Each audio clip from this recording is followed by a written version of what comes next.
Kumusta kayo? Sa pagtalakay natin ngayon, bubuksan natin ang kwento ng isang bayaning madalas medyo nakakalimutan na natin sa kasaysayan. Ito ay isang kwento ng paninindigan na isinilang mula sa paanan mismo ng Bulkang Mayon. Pag-uusapan natin si General Simeon Ola. Sigurado, pamilyar tayo sa mga pangalan tulad ni na Aguinaldo at Luna, di ba? Pero ang tanong na to, dadalin tayo nito sa Bicol, sa kwento ng isang lider na talagang naninindigan hanggang sa pinakahuling sandali. Okay, unang bahagi, Mandirigma ng Mayon. Dito natin sisimula ng pagkilala sa kanya. Kasi alam nyo, ang kwento ni General Ola ay konektadong-konektado sa lupang kanyang sinilangan, ang magandang probusya ng Albay. Ipinanganak siya sa Ginobatan, Albay noong 1865. At heto ang isang bagay na baka hindi alam ng marami. Si Simeon Ola, bago maging general, ay isang estudyante ng pilosopiya. Imagine! Pero nang tinawag na siya ng himagsikan, hindi siya nagdalawang isip na iwan ng mga libro para ipaglaban ang kalayaan ng bayan. Dito natin makikita kung gaano kalawak ang kanyang naging serbisyo. Grabe, kasi hindi lang isang klase na mananakop ang hinarap niya, ha? Ipinagpatuloy niya ang laban kahit pa nag-iba na ang bandera ng kalaban. Tingnan natin itong timeline. Noong 1896, sumapi siya sa Katipunan. Laban sa mga Kastila yan. Then, 1898, bumagsak na ang Espanya. Akala mo tapos na, di ba? Hindi pa pala. Pagsapit ng 1900s, ayan na, dumating naman ang mga Amerikano. At si Ola, nandun pa rin, tumayo ulit para ipagpatuloy ang pakikibaka. At dito na pumapasok yung pinakasikat na bahagi ng kwento niya. Isipin niyo to, sa panahon na marami ng mga sikat na leader, kasama na si General Aguinaldo, ay sumuko na o nahuli na. Si Ola, nandoon pa rin, nakikipaglaban pa rin sa mga kabundukan ng Albay. Sa loob ng 3 taon, 3 whole years, pinahirapan niya ang mas malakas at modernong hukbong Amerikano gamit ang guerrilla tactics.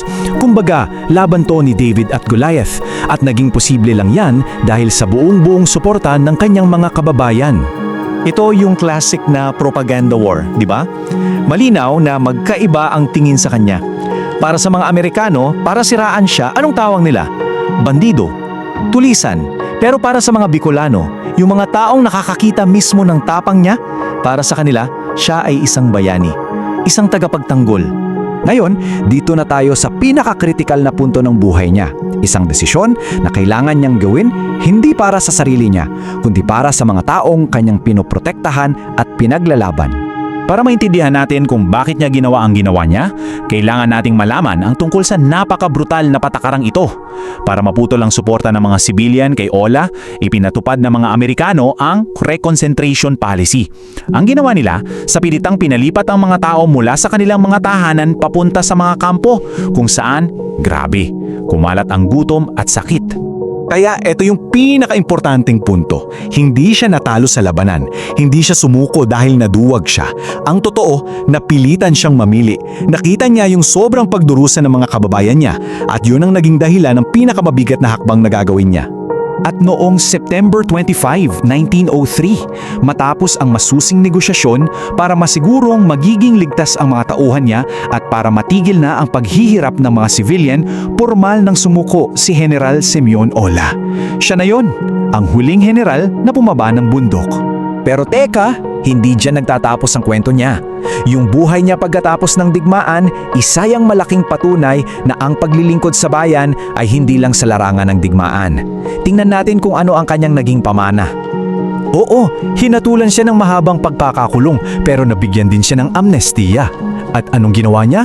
Bumalik siya sa kanyang bayan at nagsilbi pa bilang alkalde. Imagine that? Ngayon, bilang parangal sa kanya, ang pangunahing kampo ng pulis sa Bicol Region ipinangalan sa kanya, Camp Simoneo Ola.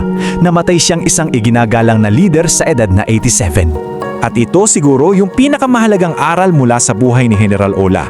Ipinakita niya na ang pag-ibig sa bayan, nasusukat yan hindi lang sa panalo sa giyera, kundi sa tibay ng loob na manindigan at kung kailangan, magsakripisyo para sa kapakanan ng mas nakararami. At dito ko kayo iiwanan ng isang tanong. Sa kaso ni General Simeon Ola, ang pagsuko ba niya ay tanda ng pagkatalo O baka naman, hindi ito kahinaan, kundi isang akto ng sukdulang pagmamahal para iligtas ang kanyang mga kababayan. Isang sakripisyo na nagpapatunay na minsan ang pinakadakilang tagumpay ay nasa pagpili para sa kapakanan ng iba.